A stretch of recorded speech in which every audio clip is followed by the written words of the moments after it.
At the initial instant, two particles are absorbed at different locations, moving towards each other with velocities u1 and u2. तो अपने पास दो particles है अलग अलग location पे, तो मैंने एक पॉइंट ए पे एक पार्टिकल बनाया और एक पॉइंट बी पे एक पार्टिकल बनाया, और ऐसा बताया गया है कि दोनों पार्टिकल्स एक दूसरे के तरफ मूव कर रहे हैं u1 वेलोसिटी से और u2 वेलोसिटी से. If they are subjected to constant accelerations a1 and a2 in direction opposite to their initial velocity, अगर इनको एक्सेलरेशन दिया जाए a1 और a2 इनके इनिशियल वेलोसिटी के अपोजिट डायरेक्शन में, तो इधर की ओर दे दिया a1 और इसको इनिशियल वेलोसिटी के अपोजिट दे दिया a2, they will meet twice, ये दो बार मिलेंगे. If the time interval between two meetings ends delta T, जो ये दोनों बार मिलेंगे उनका टाइम इंटरवल डेल्टा टी है, find a suitable expression for their initial separation. तो मान लेते हैं कि इनका इनिशियल सेपरेशन रहा होगा L. अब सबसे पहले ट्राई करेंगे कि कब कब मिल रहे हैं. अगर हमें वो T1 T2 टाइम पता चल जाए तो हम डेल्टा टी निकाल लेंगे, फिर ट्राई करेंगे वहाँ से L निकालने का. तो इसको रिलेटिव फ्रेम से देखें,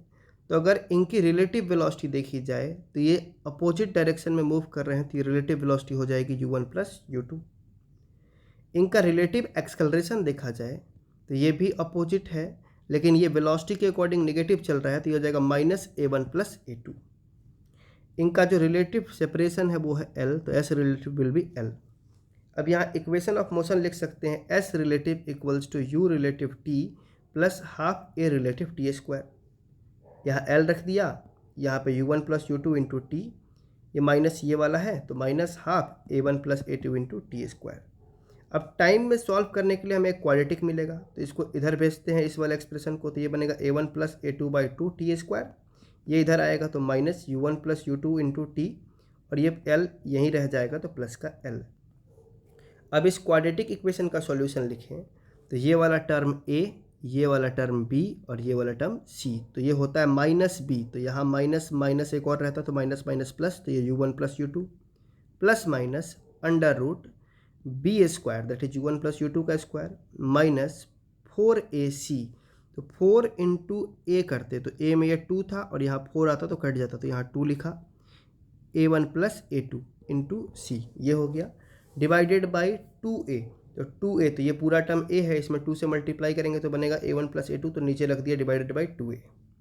अब देखें तो एक जो प्लस वाला टाइम है वो क्या हो जाएगा T1 या T2 बोल दो उसको, और जो माइनस वाला टाइम है वो हो जाएगा T1. तो पहली बार जो मिलेगा वही T1 कहते हैं, तो ये माइनस वाला साइन T1 बनाएगा और प्लस वाला साइन T2 बनाएगा, तो T1 will be u1 plus u2 minus under root this quantity divided by a1 plus a2. And T2 बाद वाला टाइम है तो ज़्यादा टाइम लगा होगा, तो प्लस वाला साइन सेम एक्सप्रेशन के साथ लिख दिया. अब बोल रहे हैं कि इन दोनों टाइम का जो सेपरेशन है वो है डेल्टा टी, तो हम लिख पाएंगे delta T equals to T2 minus T1. This में से इसको घटाएंगे तो ये देखेंगे रूट वाली क्वांटिटी इसमें भी है और रूट वाली क्वांटिटी इसमें भी है, ये माइनस, और जब माइनस होगा तो प्लस हो जाएगा, तो u1 प्लस u2 ये वाला टर्म कट जाएगा और ये प्लस का एक तो रहेगा ही, माइनस माइनस होकर के ये प्लस हो जाएगा, तो ये ऐड हो जाएगा. तो फाइनल एक्सप्रेशन में देखिएगा घटाने के बाद 2 times this quantity divided by a1 plus a2. अब अपने पास डेल्टा टी आ गया है, u1 u2 a1 a2 non quantity है, L यहीं से निकाल लेंगे हम, तो ये इसको कहाँ भेजते हैं इधर, तो ये हो जाएगा delta T into a1 plus a2, ये वाला 2 यहाँ बुला लिया. तो अपने पास रूट वाली क्वांटिटी पूरी बची हुई है, दोनों तरफ स्क्वायरिंग कर देते हैं, तो इसका स्क्वायर हो जाएगा और ये स्क्वायर होके बनेगा u1 प्लस u2 का square minus 2 a1 plus a2 into L. अब L निकालना है हमको, तो L वाला टर्म एक तरफ, तो ये माइनस वाला टर्म इधर ले आ दिया, तो यहाँ पे आ गया अपने पास 2 a1 plus a2 into L. ये तो इधर ही बचा हुआ था स्क्वायर में और ये इधर चला गया, तो ये इधर जाएगा तो क्या हो जाएगा स्क्वायर का, तो a1 प्लस a2 स्क्वायर साथ में डेल्टा टी का स्क्वायर और ये 2 का स्क्वायर 4. अब L चाहिए हमको, तो यहाँ जो अपने पास एक्स्ट्रा टर्म्स है इन एक्स्ट्रा टर्म को इधर भेजते हैं, तो ये जब इधर आएगा तो ये u1 plus u2 square by 2 a1 plus a2 minus, ये जब डिवाइड होगा तो ए यहाँ स्क्वायर है और यहाँ एक ही है, तो एक टर्म बच जाएगा a1 प्लस a2 का, यहाँ से डेल्टा टी का स्क्वायर और ये 4 था, एक और 2 आ जाएगा तो 8, तो ये हो जाएगा इनके बीच का सेपरेशन.